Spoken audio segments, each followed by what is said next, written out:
এই যুবকদেরকে নষ্ট করছে এই মোবাইলের কারণে যুব সমাজের চরিত্র ধ্বংস হয়ে গেছে।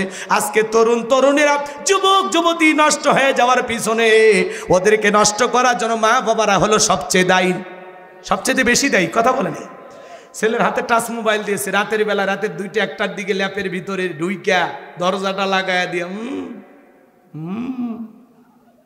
অশ্লীল ভিডিও দেখে, উল্টাপাল্টা গান শোনে। কথা বলেন না, মা বাবা দরজায় নক করলে তখন পড়ার ভান করে বাংলাদেশে স্বাধীনতার যুদ্ধ হয়েছে 1971 সনে, আবার চলে যায়, আবার মোবাইলে ভিডিও দেখে। আসে না? না, ছেলে মেয়ের হাতে কখনো টাচ মোবাইল দিবেন না, বিবাহের পরে ওরা কিনে নেবে। কথা কয় না, আপনি কিনে দিয়ে পাপের ভাগী হবে না। ও যত উল্টাপাল্টা ভিডিও দেখবে আর পার্সেন্টেজ আপনিও পাবেন। ছেলে দেখে ভিডিও, বাপের অ্যাকাউন্টে পাপ জমা হচ্ছে। সুবহানাল্লাহ না? কি মনে করছেন ভালো ভিডিও দেখে? আজারি হুজুরে ওয়াজ শুনতেছে, হ্যাঁ আমির হামজার ওয়াজ শুনতেছে, নাকি উল্টাপাল্টা ভিডিও দেখে? কথা বলে না কেন? এই জন্য ছেলেদের হাতে বাটন ফোন দেবেন। বাটন ফোন দিলে পিরিতি করবে পাবি না। কথা কন না কে? তুমি যার লাগিয়া এমবি ভরো তার তো বাটন ফোন, কেমন করে বুঝবে রে সে, কেমন করে বুঝবে রে সে ডিজিটাল তোর মন। তুমি যার লাগিয়া এমবি ভরো তার তো বাটন ফোন, মেসেজ দিলে সেন্ড করে না, দেয় না তো রিপ্লাই, ভিডিও কলে বলবা কথা ক্যামেরা তার নাই রে, ক্যামেরা তার নাই। ডিজিটাল এই যুগ জামানাই, ডিজিটাল এই যুগ জামানাই, ইয়া না লক তার মন। তুমি যার লাগিয়া এমবি ভরো তার তো বাটন ফোন, প্রেম প্রীতি ভালোবাসা বিয়ের আগে নয়, মনের মধ্যে রাখো তুমি পরকালের ভয় রে, আল্লাহ তাআলার ভয়, তবেই তুমি মুক্তি পাবা, তবেই তুমি মুক্তি পাবা দোজখের আগুন। তুমি যার লাগিয়া এমবি ভরো তার তো বাটন ফোন। বুঝলেন না? মুরব্বী চাচারা বুঝিচ্ছেন এমবি কি? ওটা খায় না, পরে না, গলায় মাকে। ছেলেদেরকে বলেন এমবি কি? রাগ করছেন আপনারা? যুবক, বিয়ের আগে কোনো প্রেম প্রীতি অবৈধ সম্পর্ক করা যাবে? বিয়ের আগে কোনো ধরনের প্রেম প্রীতি ভালোবাসা করা যাবে? আজকে 20 বছর বয়স হয়নি ছেলে বাড়িতে এসে, আব্বা উত্তরপাড়া লাকিকে আমি কথা দিয়েছি রাজি থাকলে 1 চাপুর না হলে 2 চাপুর। পিতামাতা রাজি হয় না, পালিয়ে যা বিয়ে করে, আর 3 মাস পরে ওর ভালোবাসা জানলা ভেঙে ফেলে যায়। মনে রাখবা, পিতামাতার অবাধ্য হয়ে যারা পিতামাতার মনে কষ্ট দিয়ে ব্যথা দিয়ে বিয়ে করবা, এরা জীবনে কোনোদিন সুখী হতে পারবা না। মা বাবার দোয়া আছে যেখানে ভাগ্য খুলবে সেখানে, মুরব্বীদের দোয়া আছে যেখানে বরকত আছে সেখানে। কোন কোন যুবক বিয়ে করনি হাত তুলে বলো, মা বাবার পছন্দের মেয়েকে বিবাহ করবা। কোন কোন যুবক বিয়ে করনি হাত তোলা, হাত তোলা। সবাই বিয়ে করছে, এ জালা হলো বিয়ে করছে। কে রে ভাই, তুমি বিয়ে করছো? এই ছেলে বিয়ে করছো? তুমি বিয়ে করছো? তোমরা তা হাত তোলো নাকি? হাত তোলো, হাত তোলো। হ্যাঁ, পিতা মাতা যেখানে বিয়ে দিবে বড় হলে সে জায়গায় বিয়ে করবা না তো তাহলে হাত তোলো নাকি? ঠিক আছে, ভাতি যে ভালো হয়ে যাবা, তোর যে সুন্দর চেহারা, বা কি যে হবি বড় হলে। রাগ করতেছেন মনে হয় আপনারা। সামনের দিকে যাই ভাইয়েরা আমার, গভীর মনোযোগ দিয়ে শুনবেন। এজন্য পিতা মাতার মনে কষ্ট দিয়ে অবাধ্য হয়ে যারা বিয়ে করে এরা জীবনে কখনো সুখী হতে পারে না। মা বাবার দোয়া নিবা, কখনো মা বাবার মনে কষ্ট দিবা না রে জীব। তোমাদের পায়ে হাত দিয়ে অনুরোধ করে বলে যায়, আজকের কথাটা তোমরা মনে রাখবা। সামনের দিকে যায় আর মেয়েদের ছলনার ফাঁদে পা দিবা না। ওরা ছেলেদের ভালোবাসে না, ওরা ছেলেদের মন নিয়ে ব্যবসা বাণিজ্য করে। যে যত দামি গিফট দেয় তারে তত বেশি ভালোবাসে। ওরা আসলে ছেলেদের ভালোবাসে না, ওরা এখন ভালোবাসার নামে দোকান খুলছে। কথা বোঝা গেল? একটা মেয়ে বালিশে নিতে 7টা সিম কার্ড, ক্লাস 6-এ পড়ে। হাসেন না, বাস্তব কথা। সিমে আবার লেখছে BTS মামুন, মানে আপনারা এলে প্রত্যেকটা সিমে ইংরেজির একটা করে অক্ষর লিখে রাখছে। এর তো বুঝবেন না। মেয়েকে জিজ্ঞাসা করলে এগুলো কি, এস কে টি কে, এগুলো কি? তখন বলছে এগুলো অ্যাঙ্গেলে নাম লেখা আছে। কি? এসতে সুমন, টিতে টিটুল, এমতে মামুন, বিতে বাদল। দেখছে? সকাল থেকে বাদল কল দেয়, কল ঢোকে না। সন্ধ্যার পরে কল রিসিভ হয়েছে। তখন বলতেছে হ্যাঁ বাড়িতে মা বাবা ছিল ওই জন্য কল দিতে পারিনি। এদিকে যে আরো 6 জনাক সময় দিছে, এর সিরিয়াল যে 7 নাম্বার, এই মফিজ জানেই না। এটা হলো এখন দুনিয়া ভাই, হাসেন না। এক একটা ছেলের যে কয়টা প্রেমিকা ওই নিজেও জানেন। একজনের জিজ্ঞাসা কি ভাতিজা দিনকাল, কয় হুজুর মেলা। কি করলে মেলা মানে? কয় হ, হিসাব করতে পারবেন না তো, ডায়েরি শেষ হয়ে যাবে। এরকম দুষ্ট পোলাপান। আগে দাখিল আলিম পরীক্ষা দিছে, প্রেম ভালোবাসা আমরা বুঝি নাই, আর এখন ক্লাস 5-এর ছাত্র কয় ওইটা আমার। কি জামানা এসে পড়ছে। আল্লাহ আমাদের হেদায়েত দান করেন, একটু জোরে বলেন না আমিন। কথা মনে হয় ভুলে গেছেন। এইবার বাদশা বক্তে নাসর ডেকে বলে, স্বপ্নে কি দেখেছি বলতে হবে, শব্দের ব্যাখ্যাও বলতে হবে। জনগণ ডেকে বলে, বাদশা স্বপ্নের কথা আপনি বলবেন, আমরা স্বপ্নের ব্যাখ্যা বলবো, কিন্তু আপনি কি স্বপ্ন দেখেছেন এটা তো আমাদের পক্ষে বলা সম্ভব নয়। বাদশা বক্তে নাসর ডেকে বলে, কেন তোমরা নাকি গায়েব জানো? বলেন তো বাজান, আল্লাহ ছাড়া দুনিয়ার কোনো মানুষ কি গায়েব জানে? গায়েবের এলেমে কার কাছে? আমাদের সমাজে কিছু ভণ্ড পীরের আবির্ভাব ঘটে, ওরা বলে আমরা গায়েব জানি। যেই পীর সাহেব বলবে আমি গায়েব জানি, ওরে নিয়ে যাবেন একটা অন্ধকার রুমে, আচ্ছা তারে পিটাইয়া বলবেন গায়েবী মার দিলাম, কারো কাছে বলবি না, বললে ধ্বংস হয়ে যাবি। যে বলবে আমি গায়েব জানি, ওর কি 1 নম্বর ঔষধ কি মা, সেই পিটন পিটবেন। কারণ আল্লাহ ছাড়া দুনিয়ার কেউ গায়েব জানে। ঠিক আছে তো? এখানে আরো কিছু ঘটনা বলা যায়, ওই দিকে আর আমি যাবো না বাজান। ভণ্ডপীর কাছে যাবেন না, ভণ্ডপীর যেখানে আমরা নাই সেখানে চলেন আমি সামনের দিকে যাই। আমি যে কথা বলতে চাচ্ছিলাম, বাদশা এবার ডেকে বলে, শোনো 7 দিনের আলটিমেটাম দিলাম, 7 দিনের মধ্যে স্বপ্নে কি দেখেছি সেই কথা বলতে হবে, স্বপ্নের ব্যাখ্যাও বলতে হবে। জনগণ ডেকে বলে, বাদশা 7 দিন কেন, 7 বছর সময় দিলেও আপনি স্বপ্নে কি দেখেছেন এইটা আমাদের পক্ষে বলা সম্ভব নয়। লম্বা ইতিহাস, লম্বা ঘটনা আমি সংক্ষিপ্ত করে বলে দিয়ে যাই। জেলার জেলখানা দিয়ে করতেছি। আল্লাহ নবী দানিয়েল ডেকে বলে, জেলার দেখে মনে হয় টেনশনে আছো? বলে হ্যাঁ। সমস্ত ঘটনা খুলে বলল। এইবার নবী দানিয়েল ডেকে বলে, তোমার বাদশা স্বপ্নে কি দেখেছে আর স্বপ্নের ব্যাখ্যা কি হবে দুইটাই আমার জানা আছে। জেলার দৌড়ে চলে গেল বাদশার কাছে, যায় বলে আপনার টেনশনের ওষুধ পাওয়া গেছে। জেলখানা একটা কয়াদি আছে যে আপনার স্বপ্নের কথাও বলতে পারবে, স্বপ্নের ব্যাখ্যাও বলতে পারবে। বাদশা বক্তে নাসর ডেকে বলে, বাজান কই? বাজানকে আমার কাছে নিয়ে আসো। ঠেলার নাম বাবাজি। দৌড়ে জেলার যায় বলে, বাদশা তোমার ডেকেছে। আল্লাহ নবী দানিয়েল ডেকে বলে, শোনো যাইতে রাজি আছি, আমার একটা শর্ত আছে, আমার 70,000 লোককে আগে জেলখানা থেকে ছেড়ে দিতে হবে, সবার শেষে আমি বের হব। জেলার দৌড়ে চলে গেল, যায় বলে, বাদশা যে আপনার স্বপ্নের ব্যাখ্যা জানে, স্বপ্নের কথা জানে, তার একটা শর্ত হলো 70,000 লোককে গ্রেপ্তার করা হয়েছে, ছেড়ে দেওয়া লাগবে। বাদশা ডেকে বলে, জেলার ওই বাজান যদি বলে এই জেলখানা কেন, তামাম পৃথিবীর জেলখানার আসামি ছেড়ে দিতে রাজি, বাজান যা বলে তুমি তাই করো। এইবার আল্লাহ নবী দানিয়েল সালামের 70,000 উম্মতকে জেলখানা থেকে বের করে দেওয়া হলো। সবার শেষে আল্লাহর নবী জেলখানা থেকে বের হলো। এটা হলো নবীদের আদর্শ। নেতৃত্ব যদি শেখা লাগে নবীদের কাছ থেকে শিখতে হবে। আল্লাহু আকবার বলেন। আর আপনি কি করেন? নেতার পিছনে মিছিল করতে যান, অমুক নেতা অমুক নেতার মিছিল করেন না? নেতা বাসিয়া খান, ট্যাবলেট খান, ট্যাবলেট খান, ট্যাবলেট খান যেখানে, আমরা আছি সেখানে।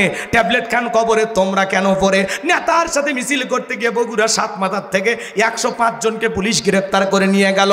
নেতার কাছে তো জেলখানা সকালে ঢুকে বিকেলে বের হয়, কিন্তু আপনি গরিব জনগণ, রিক্সা চালান, ভ্যান চালান, মাঠে কাজ করেন, একদিন রোজগার না করলে আপনার পরিবারের লোকজনের মুখে খাবার ওঠে না। নেতা যদি ভালো হইতো ডেকে বলতো, শোনো আমার একটা কর্মী জেলখানায় থাকা অবস্থায় আমি নেতা জেলখানা থেকে বের হব না। এই গরিব মানুষগুলো ভালোবেসে মিছিল করতে আসছে, আগে এদের জামিনের ব্যবস্থা করো। কি বোঝেন না? যাত্রার পিছনে মিছিল করার সুযোগ নেই। যেই নেতা আপনার বিপদে কাঁদবে, আপনার সুখে হাসবে, আপনার দুর্দিনে আপনার পরিবারের পাশে দাঁড়াবে। আপনার 6 মাস 1 বছর জেল হয়ে গেছে, আপনার সন্তানদের মুখে খাবার তুলে দিবে, আপনার পরিবারের বাজারের ব্যাগ বহন করে ঘরে তুলে দিবে, এমন রাজনীতি করা লাগবে। আপনি যাত্রার পিছনে লাভ দিয়ে পরিবারকে বিপদে কেন ফেলতেছেন? কি কথা ক্লিয়ার না ভেদা? যেই নেতা আপনার জন্য জীবন দিতে রাজি, আপনিও তার জন্য জীবন দিতে রাজি। কিন্তু যে নেতা আপনাকে ব্যবহার করে, সুযোগ সন্ধানী, ওদের পিছনে স্লোগান দেওয়া বন্ধ করেন। কি কথা কয় না গো? মানুষ কি ওয়াজ বুঝে না? কথা একটু কম কমার চাই। ওয়াজ করে আপনি হাদিয়া পাবেন, আমরা কে কথা কম। তাই নাকি? তাহলে বাজান যাত্রার পিছনে স্লোগান দেওয়া যাবে, নেতা ধরলে বুঝে শুনে নেতা ধরা লাগবে, যে এই নেতা আমার যদি কিছু হয় আমার পরিবারের পাশে দাঁড়াবে কি না। সিটার বাটপা মুজ দেখে আর ঘুরিয়ে দেখা নেতা বানালে হবি না, কথা কম। যাত্রার পিছনে স্লোগান দিবেন, বল্টু ভাইয়ের চরিত্র ফুলের মতো পবিত্র, নামাজ পড়া একক্ত, গাঁজা খাই পাঁচক্ত, ঘুমসুরিতে পাকা ভক্ত, শয়তানের 1 নম্বর ভক্ত, হুজুর যে যেন খুবই শক্ত, সুচা খাই গরিবের রক্ত। পোস্টারে লেখা আছে গরিবের বন্ধু, ভোট দিয়ে দেখেন গরিবের কয় নাম্বার শত্রু। কথা কয় সেবা করার সুযোগ দিন। সেবার নামে পেটনীতি করে, রাজনীতি করে, খালি বগুড়ার বাড়ি না ঢাকা পর্যন্ত বাড়ি, এমনও নেতা আছে বিদেশেও বাড়ি, টাকা কি জিব্রাইল দেয়? হ্যাঁ, এত টাকা ভাই কই? 11 লক্ষ কোটি টাকা দুর্নীতি করে বিদেশে পাচার করছে, 93 বিলিয়ন ডলার ঋণ করে বাংলাদেশের মানুষকে ডুবাইয়া গেছে। একটা দেশের প্রধানমন্ত্রীর থেকে শুরু করি এমপি মন্ত্রী, আমলা কামলা, নায়ক গায়ক, শিক্ষক কোন, ডাক্তার কোন, আর দাস দাসী বলেন, আর পিয়ন বলেন, আর মসজিদের ইমাম বলেন, সব পালিয়ে গেছে। পৃথিবীর ইতিহাসে এমন পতন কেউ দেখেনি। 5-10 কোটি টাকা দামের গাড়িগুলো গ্যারেজে পড়ে আছে, এমপি মন্ত্রী নাই। হাজার হাজার বিঘা জমি জোর করে দখল করছিল, জমি পড়ে আছে, নেতা নাই, কুকুর ঘুরিচ্ছে। কি কথা কয়? রাগ করতেছেন আপনারা? সে এমপি মন্ত্রী বড় বড় কথা বলতে ওরা আছে। মন্ত্রীরা সব কোথায় গেল, এমপিরা সব কোথায় গেল, কোথায় কাদের কাকা? ওদের সারা দেশটা এখন লাগে ফাঁকা ফাঁকা। পালাবো না, প্রয়োজনে ফখরুল সাহেবের বাসায় উঠবো। কি ফখরুল সাহেব জায়গা দিবেন না? কথা বলতো না, মুখ ভেলরায় বলতো, খেলা হবে। তোমার যে শরীর চলে না, কি খেলবে? কথা কন না গা, রাগ করতেছেন? পালাবো না বলতো কাদের কাকা, ওদের সারা দেশটা এখন লাগে ফাঁকা ফাঁকা। আইন মন্ত্রী আটকে গেল আইনেরই ফাঁকে, দাড়ি সারা দরবেশটারে ভণ্ড ভণ্ড লাগে। কি বলবো? শুনেছি ভাই কত নেতা নেত্রী খাইতেছে ভাই ডান্ডা, বিচারপতি কালামানিকের ফাটিয়েছে নাকি আন্ডা। এটা আমার খবর না, মিডিয়ার খবর। এই বিচারপতি শামসুদ্দিন মানিক আল্লামা সাইদি হুজুরকে মৃত্যুদণ্ডের রায় দিয়েছিল। আমরা বলতে চাই ওই একই ট্রাইব্যুনালে বিচারপতি মানিককেও মৃত্যুদণ্ডের রায় দিতে হবে। 116 জন আলিমের তালিকা করে দুদকের কাছে জমা দিয়েছিল। আমার রোল নাম্বার ছিল 23, সিরিয়াল আমার নাম্বার কত আপনারা চেনেন না? ওরা ঠিকই ছিল। রাগ করতেছেন? যারা আলেমদের তালিকা করেছিল বিনা তালিকায় কলার পাতায় শুয়ে থাকে। আল্লাহর খেলা, এর নাম কার খেলা? জোরে বলেন। ফলকের ঝলক গেল, পলকের ঝলক গেল, থামিয়ে নেটের চাকা, ওদের সারা দেশটা এখন লাগে ফাঁকা ফাঁকা। কোথায় গেল সংসদেতে মমতাজের গান, কোথায় গেল হজরত বলা স্বামী ওসমান? 70 রাকাত তাহাজ্জুদ পড়তো, 41 সাল পর্যন্ত টিকে থাকার স্বপ্ন দেখেছিল, কিন্তু 5 আগস্টে 2024 সালে ভাগ্যে কি আছে আল্লাহর ওলিরা জানতো না। কি বলেন না কেন? মাইক বলে বলতো খেলা হবে। আজকে পুরো বাংলাদেশের মাঠ পরে আছে, কিন্তু ওই খেলোয়াড়রা নেই। ওরা তো খেলোয়াড় ছিল না, পাক্কা দুর্নীতিবাজ ছিল। দেশটাকে লুটে পুটে খাইয়া এই দেশ শেষ করে ভাই দিচ্ছে। ভাই এ দেশও তার কিচ্ছু না, খালি মাটি পরে আছে। ইউনূস সাহেব কোনো মতে দেশের হাল ধরে আছে। ওই যে বিপদে পড়লে যেরকম মানুষ দোয়া পড়ে, লা ইলাহা ইল্লা আনতা সুবহানাকা ইন্নী কুনতু মিনাজ জালিমিন, দোয়া ইউনূস পড়ে। তো বাংলাদেশ বিপদে পড়েছে, ইউনূস এসে হাল ধরছে। তাছাড়া আর কে ধরবে? মুরব্বী মানুষ, পৃথিবীর অনেক দেশ সম্মান করে, এজন্য এখনো টিকে আছেন। কথা কন। সামনে একটা সুন্দর নির্বাচন দিয়ে চলে যাবে, ওনার দোষ দিয়ে লাভ আছে? অনেকে বলতেছে হ্যাঁ ইউনূস সাহেব কি করতেছে সে হ্যান ত্যান। এ বেটা, আজ থেকে কয়েক মাস আগে তো কথা বলারও সামর্থ্য ছিল না। ইউনূস সাহেব কি করবে? 16 বছরের দুর্নীতি, রন্দে রন্দে দুর্নীতি, বাজারের সিন্ডিকেট, যেখানে সিন্ডিকেট, এতই দ্রুত দ্রব্যমূল্যের সব কমাই বা নিয়ন্ত্রণ করবে, অত সহজ? এখন ওদের লোক আছে, বোঝেই না। ইউনূস সাহেবের দোষ দেয়। কি দোষ? এক ছেলে বিয়ে করে বাসর ঘরে বউ নিয়ে ঢুকছে, বউ বলতেছে সোনা তুমি একটু থাকো, আমি বাড়ি থেকে আসছি। এই সুযোগ ওই বাড়ির সবচেয়ে বুড়ি মানুষ ঢুকছে, তার মানে দাদি, ছেলের কে দাদি, ঢুকে বলতেছে নাতি বউ কি করবা না করবা জানি না, আমার একটা পুতি চাই। কি চাই? পুতি। এরপরে কিছুক্ষণ পরে শাশুড়ি এসে বলতেছে বৌমা কি করবা না করবা জানি না, তবে আমার একটা নাতি চাই। নতুন বউ মুচকি মুচকি হাসে, আর কি বলবি, উত্তর দেওয়ার জায়গা আছে, চলে যায়। এইবার ননদের এসে বলতেছে ভাবি কি করবেন না করবেন জানি না, আমার কিন্তু একটা ভাতিজা চাই। বউ খালি মুচকি মুচকি হাসে, চলে গেছে। স্বামী কিছুক্ষণ পর বাড়ি থেকে এসে বলে বউ হ্যাঁ জীবনে কি দিবা না দিবা জানি না, আমার কিন্তু একটা ফুটফুটে তোমার মতো রাজকন্যার মতো একটা মেয়ে চাই। তখন বলতেছে তোমাদের বংশের লোকজন কি পাগল? কেন? না তোমরা মানে পাগলের বংশ। তোমার দাদি এসে বলে পুতি চাই, তোমার মা এসে বলে নাতি চাই, তোমার বোন এসে বলে ভাতিজা চাই, তুমি এসে বাচ্চা চাইতেছো। আমি কি বাড়ি থেকে রেডিমেড বাচ্চা ভ্যানিটি ব্যাগে নিয়ে আসছি যে চাইলে আর হাতের মধ্যে ধরাইয়া দিলাম? বাচ্চা হইতে তো 10 মাস 10 দিন সময় লাগবে, কথা বলে ডেকে না। ইউনূস সাহেব এই 3 মাস 4 মাস 6 মাস ক্ষমতা নিয়েছে, এর মধ্যেই রিক্সাওয়ালার আন্দোলন, আনসারের আন্দোলন, অমুসলিমের আন্দোলন, পাহাড়ি আদিবাসী যারা এদেরও আন্দোলন। কারে ঠেকা বেড়ে ভাই? এত বছর তোদের আন্দোলন ছিল কোথায়? কথা কন না কেন? সব দাবি নিয়ে মাঠে নামছে, এখন বাইরে হয়েছে গেলে আফসোস দিক আর দাবিল, এটাই দিতে হবে ওটাই দিতে হবে। এর আগতে এই কথা বলার শক্তি ছিল না। কথা বলেন না কেন আপনারা? ঠিক আছে না? তো ইউনূস সাহেবের লাফালাফি করে লাভ নাই, যে কোনো জিনিস সময় দিতে হয়। উনি যদি পারে দেশ চালাবে কিছুদিন, না পারলে নির্বাচন দিয়ে আস্তে করে সরে যাবে, আপনার মাথা ব্যথা করা লাগবে না। ইউনূস সাহেব যদি ব্যর্থ হয় পুরো দেশের মানুষ ব্যর্থ হবে। আর আমরা ইউনূস সাহেবকে বলতে চাই আপনি যেমন তেমন ভাবে ক্ষমতার চেয়ারে বসেন নাই, এদেশের হাজার হাজার মানুষের রক্তের উপরে দাঁড়িয়ে আপনি ক্ষমতার চেয়ারে বসেছেন, বিদায় মাজা সোজা করে দাঁড়ান।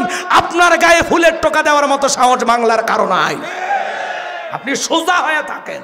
আমরা আসি, কথা কয় না, ওনারে ব্যর্থ হতে দেয়া যাবে না। ভেজাল হচ্ছে আমার কথায়। আর আপনি বলতেছেন বাজারে আগুন, বাজারে আগুন 16 বছর ধরে লাগছে, উনি এই কয়েকদিনে নিভাবে কেমনে? হ্যাঁ হয়েছে ওই হয়েছে, বাজারে সবজির দাম বেড়ে গেছে, দ্রব্যমূল্যের বাজারে আগুন। উনি কি সবজির চাষ করে যে বাজারে এসে বিক্রি করবে ফেরি করে? রাগ করবেন না আমার ভাইয়েরা, চলেন সামনের দিকে যায়। এইবার সমস্ত আসামিদেরকে ছেড়ে দেওয়া হলো। আল্লাহ নবী দানিয়েল আলাইহিস সালাম সবার শেষে জেলখানা থেকে বের হয়ে গেল, বাদশার দরবারে প্রবেশ করবে। প্রবেশের নিয়ম হলো যত মানুষ প্রবেশ করে মাথা নত করে প্রবেশ করে। আল্লাহ নবী দানিয়েল আলাইহিস সালাম কোন জালেমের কাছে কি মাথা নত করার সুযোগ আছে? জোরে বলেন।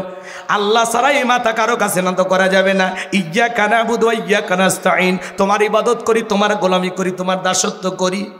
যদি জীবনে কোনো কিছু চাওয়া লাগে চাইতে হবে কার কাছে? আমরা ইবাদত করি, তোমার সাহায্য তাই তোমার কাছে, কথা বলেন ঠিক কিনা? আল্লাহ নবী দানিয়েল আলাইহিস সালাম দেহটাকে আঁটোসাঁটো করে মাথাটাকে কৌশল করে উঁচু করে রেখে দরবারে প্রবেশ করলেন। বাদশা বক্তে নাসর ডেকে বলে বাবা যত মানুষ আমার দরবারে ঢোকে সবাই মাথা নত করে, তুমি কেন মাথা নত করলা না? আল্লাহ নবী দানিয়েল ডেকে বলে বাদশা আপনার স্বপ্নের কথা যে আমার মাথার মেমোরিতে সেভ করে দিয়েছে, তার কথাগুলো দুনিয়ায় তাকে ছাড়া আর কারো কাছে মাথা নত করা যাবে না।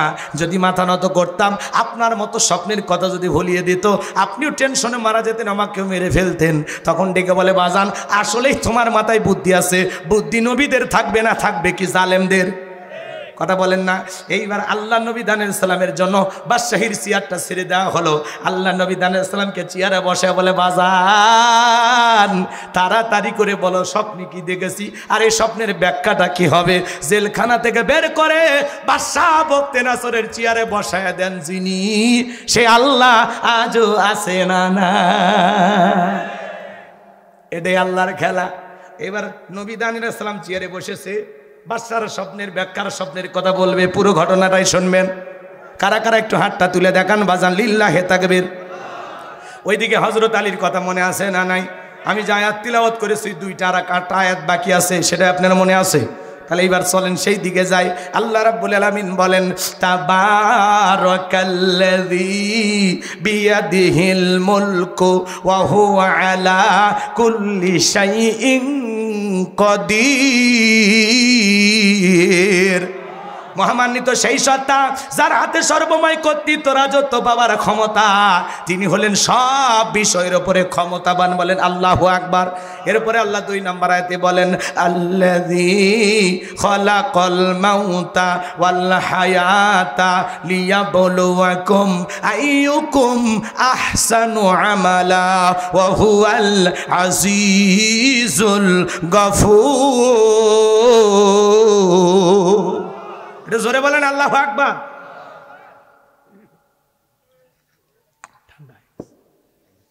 ঠান্ডা হয়ে গেছে। আপনারা কি ওয়াজ শুনবেন?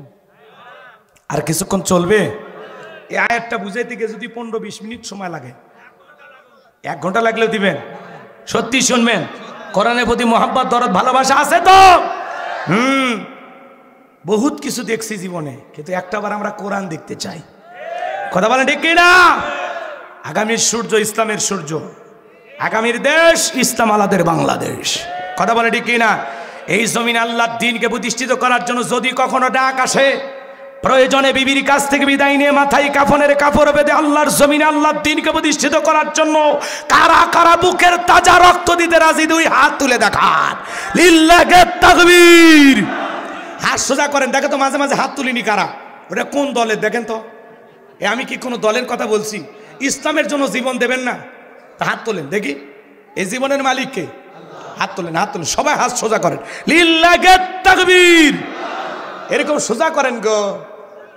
মাঝে মাঝে হাত ব্যাকা করে তুলছে। 2 হাত সোজা করার শক্তি না। আপনি পুরুষ মানুষ, 2 টিম ভিটামিন ক্যালসিয়াম মাঝে মাঝে কিনে খাবেন, একেবারে দুর্বল হলে চলতে পারবেন। হাত সোজা করেন, সোজা করেন। আমার আল্লাহ রাব্বুল আলামিন বলেন ইন্নাল্লাহা আশতারা মিনাল মুমিনিনা আনফুসাহুম ওয়া আমওয়ালাহুম বিআন্না লাহুমুল জান্নাহ। সূরা তাওবার 111 নম্বর আয়াতে আল্লাহ রাব্বুল আলামিন জানিয়ে দিয়েছেন, নিশ্চয়ই মুমিন বান্দাদের জান মাল আমি আল্লাহ ক্রয় করে নিয়েছি, বিনিময়ে দেব জান্নাত। বলুন সুবহানাল্লাহ।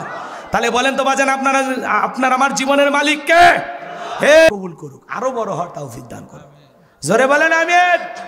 আপনারা যত বড় হবেন তত আমরা বেশি দান পাবো, তাই না? আল্লাহ সম্পদ আরো দেখ, আল্লাহ কবুল করেন। জোরে বলেন আমিন। ওনার ছেলে চাকরি পাইছে, এই জন্য 500 টাকা আরো দিস নেন। চলে আমার ভাইয়েরা মহিলা প্যানেল টাকাগুলো নিয়ে আসে। এই ছেলে পেলে ওই জায়গায় কেউ আছে, মহিলাদের দায়িত্ব দেওয়া আছে, ওই টাকাগুলো নিয়ে আসো বাবা, যাও।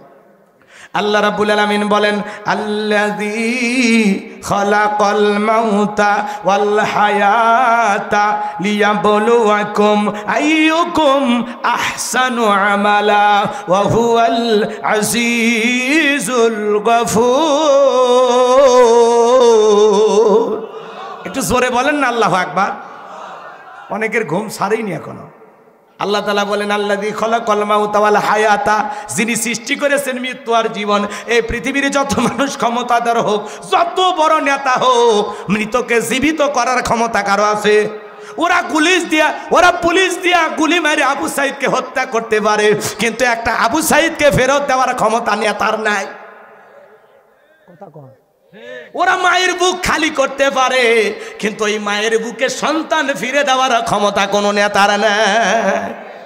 ওদের ক্ষমতা আসমানের দিকে গুলি বর্ষণ করতে পারে, 1 ফোঁটা বৃষ্টি আনার ক্ষমতা নাই।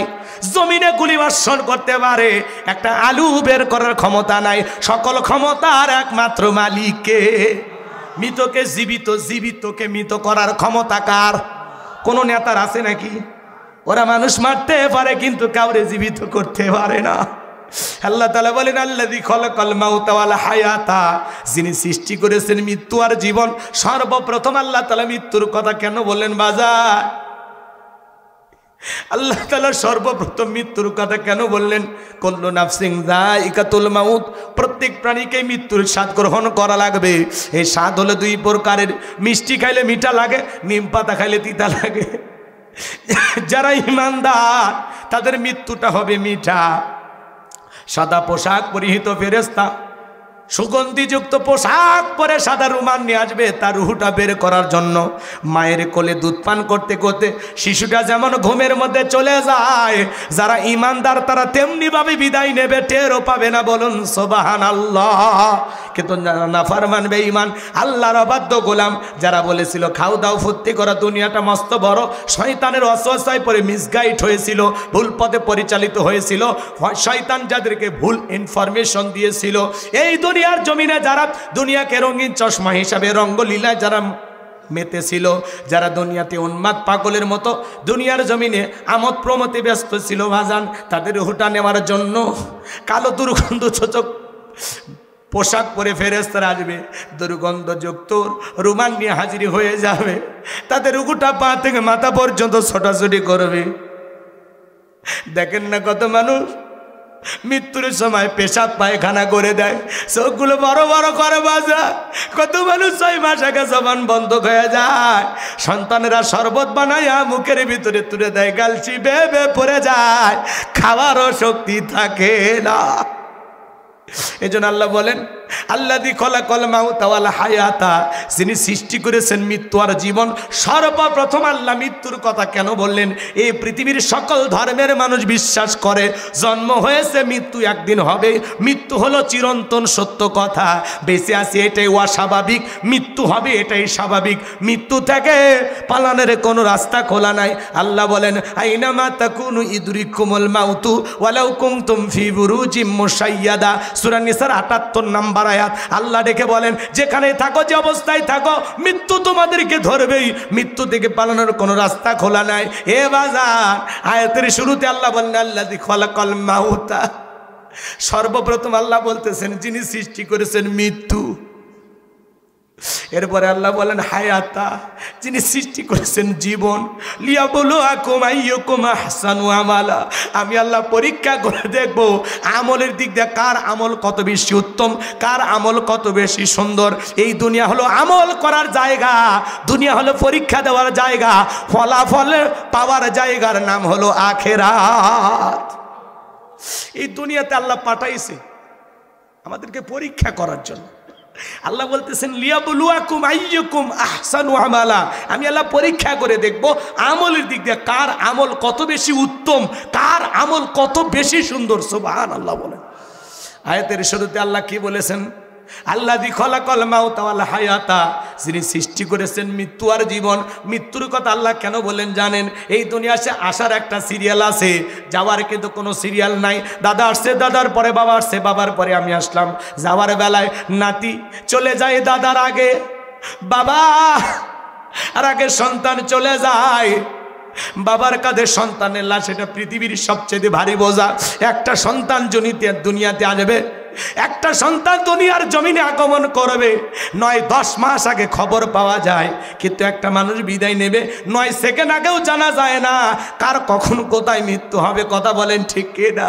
আমার ভাইয়েরা, মৃত্যু আসবে, এই মৃত্যু ছাড়া এই দুনিয়াতে চিরকাল বেঁচে থাকার ক্ষমতা কারোই নাই। সবাইকে কিন্তু মৃত্যুর স্বাদ গ্রহণ করা লাগবে, প্রত্যেক প্রাণীকে মৃত্যুর স্বাদ গ্রহণ করা লাগবে। জীবন আছে যার, মৃত্যু হবে একদিন তার। আমার ভাইয়েরা, আমি যে কথা বলতে চাচ্ছিলাম, মৃত্যুর যন্ত্রণা বড় কঠিন।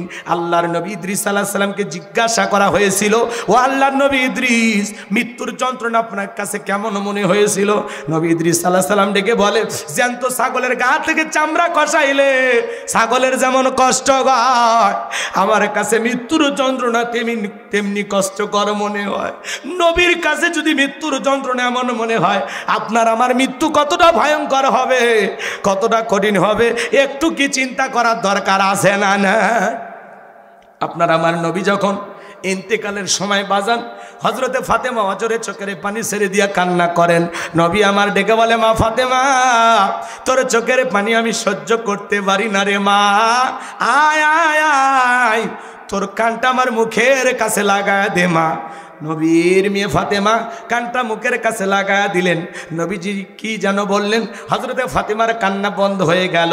আম্মা জান আয়েশা জিজ্ঞাসা করেন, ও আমার মেয়ে ফাতেমা, তোমার বাবা কি এমন বলেছে মা, যার কারণে কান্নাটা বন্ধ হয়ে গেল?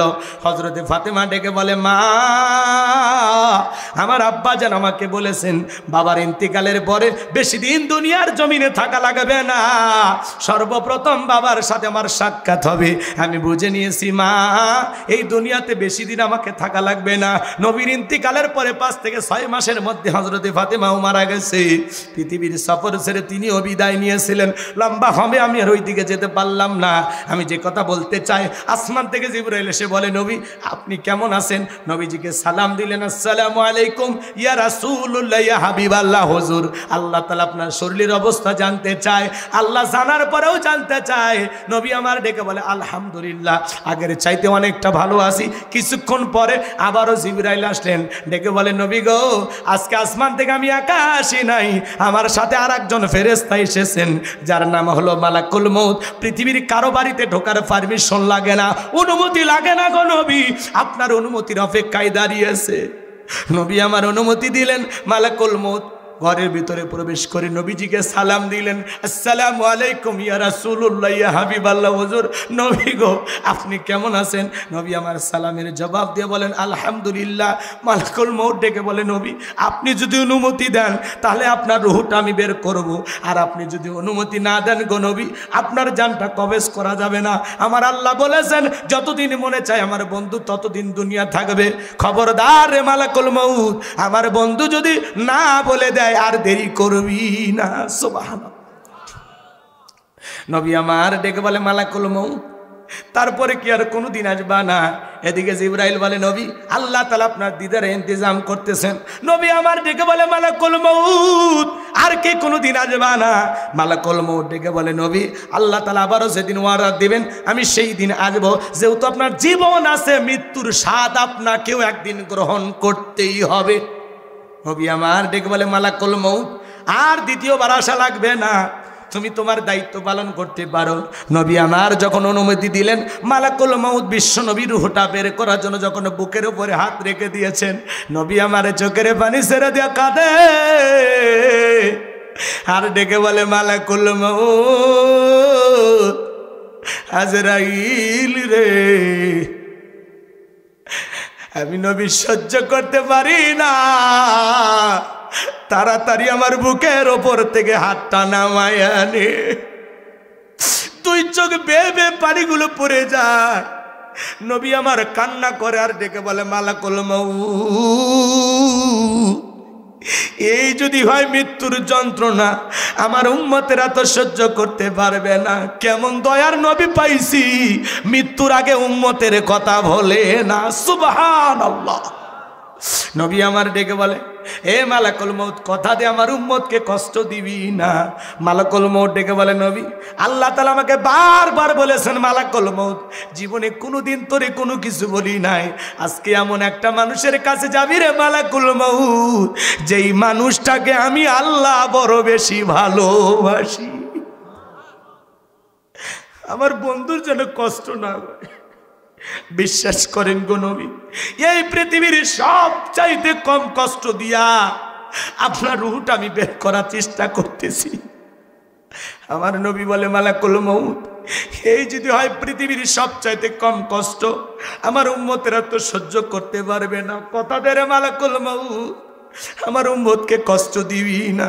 মালাকুল মউত ডেকে বলে, নবী যারা আল্লাহর বিধান মোতাবেক আপনার রেখে যাওয়া আদর্শ মোতাবেক চলবে, যারা এই দুনিয়ার জমিনে নেককার বান্দা হবে, নেক আমল করবে, কথা দিলাম গো নবী তাদের রূহটা বের করার সময় আমি ইহসান করব, দয়া করব, আপনার উম্মতকে আমি কম কষ্ট দেব। বলুন সুবহানাল্লাহ। এইবার যখন দ্বিতীয়বার হাত বুকের উপর রেখে দিয়েছেন নবীর রূহটা বের করার জন্য, আমার নবী আবারও কাঁদেন। 2 চোখ বেয়ে বেয়ে পানিগুলো পড়ে যায় মুক্তর দানার মতো।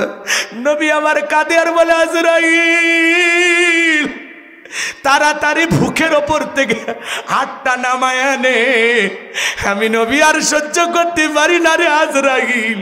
আমার কাছে মনে হয় উহুদ পাহাড়টা আমি নবীর বুকের ওপরে চেপে ধরা হয়েছে।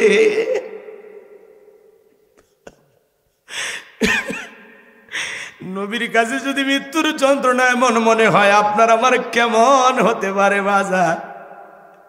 তৃতীয়বার যখন হাতটা রেখে দিয়েছে, নবী আমার কান্না করে 2 চোখ বেয়ে পানি পড়ে। নবীজির রূহটা বের হয়ে যাচ্ছে। কয়েকটি কথা বললেন, তার মধ্যে উম্মতদের উদ্দেশ্যে বলে গেলেন, ও আমার উম্মতেরা, আসসালাত আসসালাত আসসালাত, ও আমার উম্মতেরা, নামাজ নামাজ নামাজ ছাইরো না। নবীজির রূহটা বের হয়ে যাচ্ছে। নবী আমার উম্মতদেরকে শেষ কথা বলে গেলেন, আসসালাত আসসালাত, ও আমার উম্মতেরা, নামাজ নামাজ নামাজ। নবী জীবনের যে শেষ কথাটা বলে গেল, ও আমার ইমানদার মুসলমান ভাইয়েরা, নবীর জীবনের শেষ কথাটাকে আমল করা যাবে না। আল্লাহর কোন কোন বান্দা আছেন আজ থেকে আর কোনদিন নামাজ ছাড়বেন না? দুই হাত তুলে দেখা। আল্লাহ আমাদের সবাইকে 5 ওয়াক্ত নামাজি বানায় দাও। একটু জোরে বলেন না আমিন। আরো একবার বলেন আমিন। পড়বেন তো ইনশাআল্লাহ আমার ভাইয়েরা।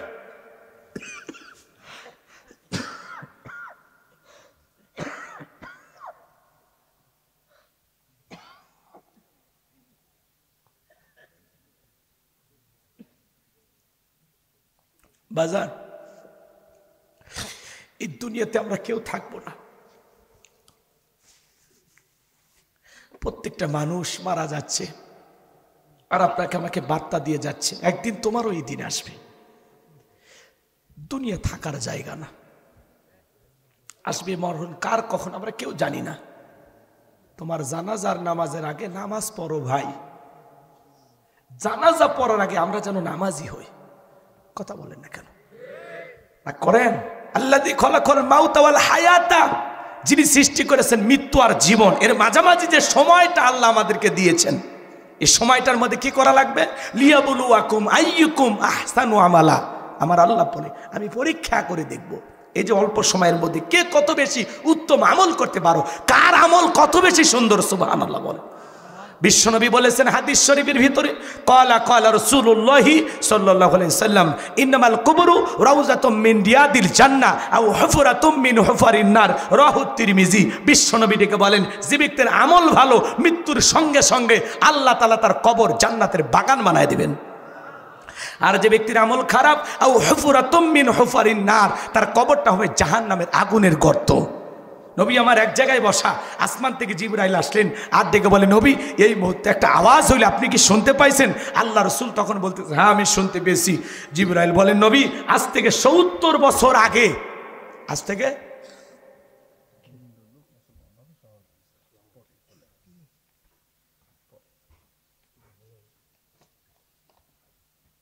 কষ্ট হচ্ছে আপনাদের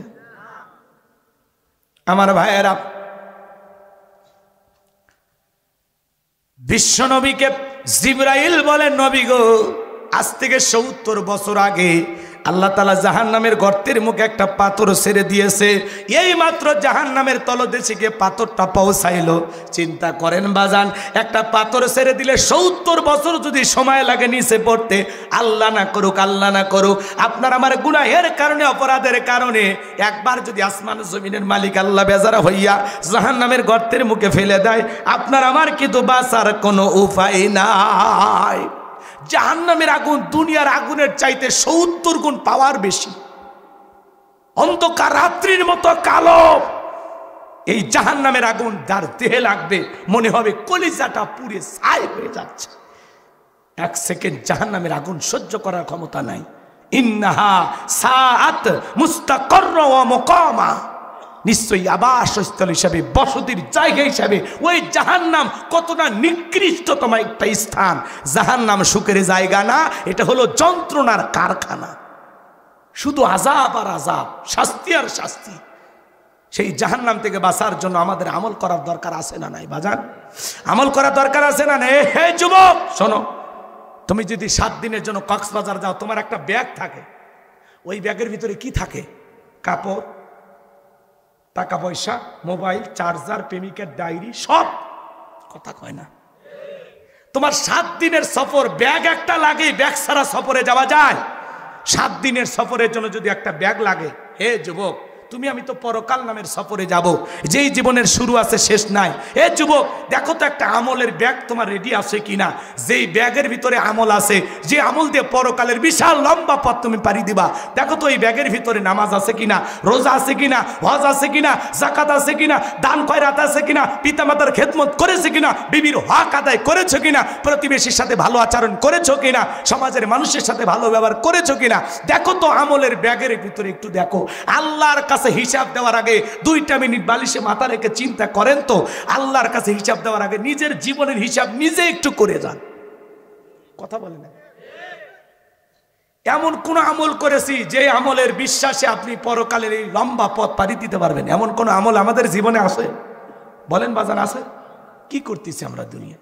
এই জন্য আল্লাহ বলেন, বাল তুসিরুনাল হায়াতাদ দুনিয়া ওয়াল আখিরাতু খায়রু ওয়া আবকা। তোমরা দুনিয়ার জীবনকে প্রাধান্য দিচ্ছ, অথচ আখিরাতের জিন্দেগি হলো চিরস্থায়ী, যেই জীবনের শুরু আছে শেষ নাই। কথা বলে না, কি মনে করতেছেন দুনিয়াতে চিরকাল থাকবেন? না, এই স্বার্থের দুনিয়ায় কেউ আপনাকে চিরকাল থাকতে দেবে না। দাদা ছিল নাই, বাবা ছিল নাই, একদিন আমিও থাকবো না, আপনিও থাকবে না, আপনার স্ত্রীর গর্ভে 6 মাসের শিশু সেও একদিন থাকবে না। সবাইকে যেতে হবে। দুনিয়া থাকার জায়গা না, এই দুনিয়া কাউরে জায়গা দেয় নাই, আপনাকে আমাকে জায়গা দেবে না। কথা বলেন ঠিক কিনা? এই যে দুনিয়ায় তারপরে এত লোভ লালসার প্রতিযোগিতা, এই জন্য আল্লাহ তাআলা বলেন আলহাকুমুত তাকাসুর হাত্তা যুরতুমুল মাকাবির। এই প্রাচুর্যের প্রতিযোগিতা, সম্পদের লোভ লালসা, গাড়ি চাই, বাড়ি চাই, নারী চাই, সম্পদ চাই, ক্ষমতা চাই, পাওয়ার চাই, রাজত্ব চাই। কথা বলে না, লোভ লোভ। দুনিয়াটা মায়াজাল, লোভ লালসা দিয়ে ঘিরে রেখেছে আমাদেরকে। আমরা আল্লাহকে ভুলে গেছি, আল্লাহকে ভুলে গেছি। কথা বলে না কেন? রাগ করেন? হ্যাঁ, কারো 1 বিঘে জমি আছে, কয় 2 বিঘে হলে ভালো হয়, 2 বিঘে হলে কয় 4 বিঘে হলে ভালো হয়। সাইকেল আছে, কয় মোটর সাইকেল হলে ভালো হয়, মোটর সাইকেল আছে, কয় 4 চাকার গাড়ি হলে ভালো হয়। মেম্বার চাই চেয়ারম্যান হতে, চেয়ারম্যান চাই এমপি হতে, এমপি চাই মন্ত্রী হতে, মন্ত্রী চাই প্রধানমন্ত্রী হতে। এই যে চাহিদা, এক দেশের প্রধানমন্ত্রী আর একটা দেশের প্রধানমন্ত্রী হতে পারলে ভালো হইতো। এই যে বনি আদমের যে লোভ লালসা, গাড়ি বাড়ি সম্পদের লোভ লালসা থামবে কখন? হাত্তা যুরতুমুল মাকাবির। যেদিন আপনি আমি কবরে যাব, এই কবরের মাটি যেদিন আপনার আমার মুখের ভিতরে প্রবেশ করবে, সেদিনই আপনার আমার লোভ লালসা মিটে যাবে। কবরে না ঢোকা পর্যন্ত আমাদের লোভ লালসা স্বাদ মিটবে না। রাগ করেন? করেন, সমস্যা নাই। বাজান, আপনার কবরে আপনি যাবেন, আমার কবরে আমি যাব। আসুন না একটু নিয়ে আমল করে কবরে যাই, আল্লাহর গোলামি করে কবরে যাই, একটু পরিবর্তন হয়ে কবরে যাই। আল্লাহ যেন আমাদের সবাইকে আজকের মাহফিল থেকে পরিপূর্ণ ইমানদার মুসলমান হওয়ার তৌফিক দান করেন। দিন কায়েমের কাফেলায় আল্লাহ যেন আমাদেরকে কবুল করেন। জোরে বলেন আমিন। কোরআন সুন্নাহর সঠিক বুঝ, হেদায়েতের নূর দিয়া আল্লাহ যেন অন্তরগুলো আলোকিত করে দেন। চিল্লায় বলেন আমিন। আজ থেকে নেক আমল করবেন তো ইনশাল্লাহ? নামাজ পড়বেন তো ইনশাল্লাহ? বিবিকে পর্দায় রাখবেন তো ইনশাল্লাহ? কারা কারা হাত তুলে দেখান। আল্লাহ আমাদের সবাইকে নেক আমল করার তৌফিক দান করুন, নামাজি বানায় দেন, বিবিকে পর্দায় রাখার তৌফিক দান করেন। জোরে বলেন আমিন। আসুন আমরা নেক আমলের প্রতিযোগিতা করি, কারণ নেক আমল ছাড়া পরকালে আমরা বাঁচতে পারবো না। আরো যে 2টা ঘটনা আছে, বলতে গেলে অনেক রাত হবে, কষ্ট দেব। হ্যাঁ, শুনবেনি? এরপরে শুনতে মন চাচ্ছে? তাহলে শোনেন। বাদশার ঘটনা বলতে গেলে ওইটা আধা ঘন্টা ওয়াজ লাগবে, এত সময় আমার হাতে নেই। সাদিক গোসাই না, রাগ করতেছেন নাকি আপনারা? কথা কয় না। 2টায় একটা বলি বাজান, হযরত আলীর কথাটা বলে দোয়া করে দেই। আচ্ছা ঠিক আছে, ঠিক আছে, শোনেন। 2টা বললে একটা কিন্তু মিথ্যা কথা বলে শেষ করা লাগবে, তা আমি মিথ্যা কথা বলতে চাচ্ছি না। জি, এই তো বোঝেন। আলহামদুলিল্লাহ, মানে মিথ্যা বলতে কি একটু চালাকি করে শেষ করলে 1 মিনিটে শেষ হবে। আমি আপনাদের সাথে চালাকি করতে চাচ্ছি না, কথাকে বুঝতে পারতেছেন? অতএব হযরত আলীর কথাটা বলে শেষ করি। কি হলো ভাই, বড় ভাই, দোয়া করবেন না? আবার আসবেন, চালু থাকবি না তো, এখন বন্ধ হয়ে যাবে। কি ভাই, দোয়া অনেক হয়েছে, 2.5 ঘন্টা পার হয়ে গেছে, দোয়ার দিকে যাব। আচ্ছা এদিকে খেয়াল করেন, হযরত আলীর কথা মনে আছে? হযরত আলী কি বলতেছে? এই কাফেরের বেটা, আমার তোর সাহস থাকলে দাগটা পার হয়ে দেখ, আয়। মা বোন যারা বস শুনতেছে, ওরা এমনি ভালো, অন্য অন্য দেশের তুলনায় আমার দেশের মা বোনের কিন্তু অনেক ভালো। বিদেশে যাবেন, শোনেন কি করছে ওরা? তো চা খায় এলো, বুঝেননি? আড্ডা দেওয়া পার্টি। শোনেন, এদিক খেয়াল করেন, মা বোন যারা আসছে অন্য অন্য দেশের তুলনায় কিন্তু আমাদের দেশের মা বোনেরা অনেকটা ভালো, অনেক ভালো। কারণ পৃথিবীর অন্য রাষ্ট্রে যাবেন, মেয়েদের চলাফেরা চালচলন দেখলে আপনার মাথা নষ্ট হয়ে যাবে। আর আমার দেশের মা বোনের আলহামদুলিল্লাহ অনেক চলে। তারপরে আমরা মা বোনদেরকে বিনয়ের সহিত বলি, মা 4টা আমল করবেন। 1 নাম্বার নামাজ, 2 নাম্বার রোজা, 3 নাম্বার স্বামীর খেদমত, 4 নাম্বার হলো ফরজ পর্দা। মা বোনেরা কিন্তু 5 ওয়াক্ত সালাত ঠিক মতো আদায় করে না। জোহর পরে আসরের সময়, আসর পরে মাগরিবের সময়। আর মাগরিবের নামাজ হাঁসের বাচ্চা গরু ছাগল তুলবে যায় সে আসে। আর এশার নামাজের সময় স্টার জলসা জি বাংলা ধ্বংস করছে সোনার বাংলা। কথা বলে ঠিক কি না? তবে আপনাদের এলাকায় অবশ্য সিরিয়াল দেখে না, ডিশের লাইনে এলাকায় ঢোকেনি, আমি গ্যারান্টি দিয়ে বলি। নাই নাই, এলাকায় হলে নাই গো। এলাকার মানুষ আল্লাহর ওয়ালি, জিন্দা শাহজালাল আছে। এখন আপনাদের বদনাম আপনারা করলে আমার করার কিচ্ছু নাই, আমি আপনাদের শুকরিয়া। আর 3 নাম্বার এদিক, 2 নাম্বার না এদিক খেয়াল করেন, 2 নাম্বার হলো রোজা। রোজার বেলায় কিন্তু মা বোনেরা শক্ত, কারণ মাঝে মাঝে স্বামীর সাথে ঝগড়া লেগে 3 দিন না খেয়ে থাকে। স্বামী যখন বলে উমুকের মা একটু ভাত খাও, তুমি খাও, তোমার দরিয়া ভরাও, আমি না খায় মরে যাবো, না খেলে তোমার কি, মরে গেলে তো আর একটা বউ পাবে। পাগলি বুঝেন কি আর বোঝে কি? কথা কর। মাঝে মাঝে ইমামকে বলে, হুজুর এই মাসে নফল রোজা আছে, তার মানে রোজার বেলা এরা খুবই শক্ত। কথা বলেন না কেন? 3 নাম্বার হলো স্বামীর খেদমত। এই জায়গায় মা বোনেরা ঠিক মতো স্বামীর খেদমত করতে চায় না। আজকে পরিবারগুলো ধ্বংস হওয়ার পিছনে একমাত্র কারণ, স্বামী পরকীয়া প্রেম করে, স্ত্রী পরকীয়া প্রেম করে। এর মূল কারণ হলো বোঝা পড়া কম, একে অপরকে বোঝে কম, উভয়ের মধ্যে ভালোবাসা বনিবনা কম। কথা কেন? যদি স্বামী স্ত্রীকে ভালোবাসতো, স্ত্রী যদি স্বামীকে ভালোবাসতো, তাহলে তাহাদের সংসারের ভিতরে পরকীয়ার নামের অভিশাপ, এই সম্পর্ক মহাপাপ ঢুকতে পারতো না। কথা বলেন ঠিক কি না? এজন্য মা বোনদেরকে বলতে চাই, মা স্বামীর খেদমত করবেন, মা স্বামী যেন খুশি থাকে সেইভাবে চলাফেরা করবেন, স্বামীকে সন্তুষ্ট রাখার চেষ্টা করবেন। প্রত্যেকটা রাতে স্বামীর জন্য নতুন নতুন পোশাক পরে সাজুগুজু করে অপেক্ষায় থাকবেন। তবে সন্তান ঘুমানোর পরে, আবার আগেই যান সাজেন না, তখন আবার সন্তানরা বলতে পারে আম্মু কই যাবে এত রাতে, তখন ঝামেলা না। অতএব সন্তানরা ঘুমের মধ্যে চলে গেলে আপনি আপনার স্বামীর জন্য সেজে থাকবেন। আপনার স্বামী আপনাকে দেখা মাত্র যেন চমকে ওঠে, আপনাকে দেখে যেন স্বামীর অন্তরটা ভরে যায়, খুশি হয়। কথা কয় না কেন? আপনাকে দেখেই যেন বলে, পরে না চোখের পলক, কি আমার বইয়ের রূপের ঝলক, এতদিন কই লুকিয়েছিলাম ময়না। কথা কয় না। কিন্তু এই পাগলিরা স্বামীর সামনে চাকরানির মতো সেরা কাপড় পরে থাকে, হয় গরু ছাগল দেখবে যা, ইটে উঠে করবে যা, যত্ন নিবার। পাগলি সারাদিন যতই কাজ করেন, রাতের বেলায় অন্তত পরিপাটি হয়ে সুন্দর করে সেজে স্বামীর পাশে ঘুমাইতে হবে। কথা কয় না?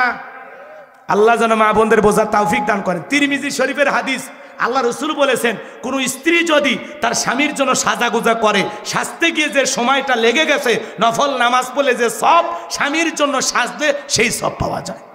কিন্তু ওরা সব কামাই করে না, উল্টো পাপ কামাই করে। কখন? মার্কেটে গেলে সাজে, বাপের বাড়িতে গেলে সাজে, বিয়ের দাওয়াত পাইলে সাজে। সাজ দেখে কে ভাই? বউরে তখন বলে, কি ব্যাপার আজ এত সাজেছিস? সাজবো না। বিয়ের বাড়িতে গেলে মানুষ বলে, কার বউ? নয়নের বউ। আমি কি তোমার জন্য সাজছি? কি মিথ্যাবাদী। কথা কন না কে? আছে না নাই? আল্লাহ যেন মা বোনদেরকে হেদায়েত দান করেন। চিল্লা বলুন আমিন। মা আপনারা স্বামীর খেদমত করবেন। মা, ও মা, স্বামীর বিরুদ্ধে অভিযোগ দিয়ে লাভ নাই। মা, অনেকে বলে আমার স্বামী খারাপ। ও মা, আপনার স্বামী কি ফিরাউনের চাইতেও খারাপ? হ্যাঁ, ফিরাউনের সংসার করে আসিয়া যদি জান্নাত দেখতে দেখতে মারা যায়, ও মা, আপনার স্বামী তো ফিরাউন না, আপনার স্বামী ফিরাউনের চাইতে অনেক ভালো, অনেক ভালো। কথা কয় না? আর 4 নাম্বার, জি 4 নাম্বার হলো পর্দা। ও মা, বেপর্দায় চলাফেরা করা যাবে না মা, পর্দা করতে হবে। অনেক পর্দা করেন, আপনারা আরো পর্দা করবেন। মা, বেপর্দায় কখনো বাহিরে যাবেন না, এটা আল্লাহর ফরজ বিধান। অকরনা ফি বুয়ুতিকুন্না ওয়ালা তাবাররাজনা তাবাররুজাল জাহিলিয়াতিল উলা। নারীরা তোমরা ঘরের ভিতরে অবস্থান করো, খবরদার জাহিলিয়াতের যুগের মেয়েদের মতো নোংরা অশ্লীল পোশাক পরে নিজের দেহকে প্রদর্শন করো না। মা, পর্দায় থাকলে পর্দা আপনাকে নিরাপত্তা দেবে, পর্দা নারীর সিকিউরিটি দেবে, পর্দাশীল নারীর ওপরে আল্লাহর রহমত নাজিল হয়। বলুন সুবহানাল্লাহ। আল্লাহ যেন মা বোনদেরকে পর্দা করা তৌফিক দান করেন। একটু জোরে বলেন আমিন। একটা নারী যদি নেককার হয়, আবেদা সালেহা হয়, নামাজি হয়, পর্দা করে, কোরআন পড়ে, ওই নারীর পেট থেকে নামাজি সন্তানই জন্ম নেয়। কথা কি বুঝতে পারতেছেন? ওই যে কথায় আছে ক্ষেত ভালো ফসল ভালো, মা ভালো তো সন্তান ভালো। একটা মা ভালো সন্তান উপহার দেবে। আর যারা ওই যে ফুংফাং মা বিউটি পার্লারে সাজে, ওর পেট থেকে ওই রকমই বের হয়। কথা কয় না। আল্লাহ যেন মা বোনদের হেদায়েত দান করেন, ফরজ পর্দা মেনে চলার তৌফিক দান করেন। চিল্লা বলুন আমিন। যারা উল্টা পাল্টা সাজ দিয়ে রাস্তাঘাটে ঘোরে, ওদের সাজগোজ যেরকম উল্টা পাল্টা, ওর চরিত্র সেরকম গন্ডগোল। কথা বলেন ঠিক কিনা? আল্লাহ নারীদের হেদায়েত দান করেন। চিল্লা বলেন আমিন। এবার হযরত আলী ডেকে বলতেছে, এইদিকে আয়। খালি দাঁতটা পার হয়ে দেখা, এক পা সামনে আসে, 3 পা পিছনে যায়। এমত অবস্থায় হযরত আলী তাকায় দেখে ওর কাঁধে থাকা 3.5 মণ ওজনের তরবারি আল্লাহ কাঠের তক্তা বানিয়ে দিয়েছেন। বলুন সুবহানাল্লাহ। এইবার 1 পা 2 পা করে যখন কাছে আসে, হযরত আলী তাকায় আসেন। এইবার যখন দাগ বরাবর আসছে, দাগ বরাবর আসতে দেরি, হযরত আলী ওর কাঁধে তরবারি ঠেকাইতে দেরি করে নাই। তরবারি ঠেকাইতে দেরি, আমার আল্লাহ তাআলা ওই মহাবীর আমরের দেহ থেকে কাল্লাটা জমিনে ফেলাইতে দেরি করে নাই। চিৎকার মেরে বলুন আল্লাহু আকবার। হযরত আলী কোপ মারার আগে কাল্লা ফুরে গেছে। তার মানে কি বুঝলেন? বুঝেন নাই? আমার আল্লাহ ডেকে বলে, আমার নাম আল্লাহ, যারা দিতে চাই আমি এবং আমার রাসূলের সাথে পাল্লা, আমি রাখবো না তাদের ঘাড়ের কাল্লা। চিৎকার মেরে বলুন সুবহানাল্লাহ। আল্লাহর সাথে পাল্লা দিয়া কোনো জালেম টিকে থাকতে পারে নাই। নমরুদ ফিরাউনের যেমন পতন হয়েছে, আবু জেহেলের যেমন পতন হয়েছে, আজও পৃথিবীর মানচিত্রে যারা ইসলাম আর মুসলমানকে মুছে ফেলতে চায়, ওই জালেমদেরও পতন হবেই হবেই হবেই হবেই একদিন। কথা বলেন ঠিক কিনা? আল্লাহ আমাদের সবাইকে দ্বীনের জন্য, ইসলামের জন্য কবুল করুন। আখিরি দাওয়ানা আনিল হামদুলিল্লাহি রাব্বিল আলামিন। একজন ভাই অমুসলিম মুসলমান হয়েছেন, আমাদের ধর্ম গ্রহণ করেছেন, সে একটু সহযোগিতার হাত আপনাদের সামনে বাড়িয়েছেন। আপনারা তাকে কিছু দিয়ে সহযোগিতা করবেন ইনশাআল্লাহ। জি, ওনার মেয়েও মুসলমান হয়েছে, আপনারা একটু সহযোগিতা করবেন। সবাই একটু টাকা দেন, আমিও দিচ্ছি, আপনারাও দেন। আল্লাহ সবাইকে দেওয়ার তৌফিক দান করুন। একটু চিল্লা বলেন আমিন। জি, সবাই একটু দেন, ওনাকে যে যতটুকু পারেন সহযোগিতা করুন। ভাই কই গেল? এই যে ভাই নেন, সবাই দেন, সবাই একটু টাকা পয়সা তুলে ওনারে দিয়ে দেন। জি, মঞ্চ থেকে যারা আছেন ওনাকে দেন, একটু সহযোগিতা করেন। সকলে দরুদ ইব্রাহিম পড়েন। আল্লাহুম্মা সাল্লি আলা মুহাম্মাদ ওয়া আলা মুহাম্মাদ কামা সাল্লাইতা আলা ইব্রাহিম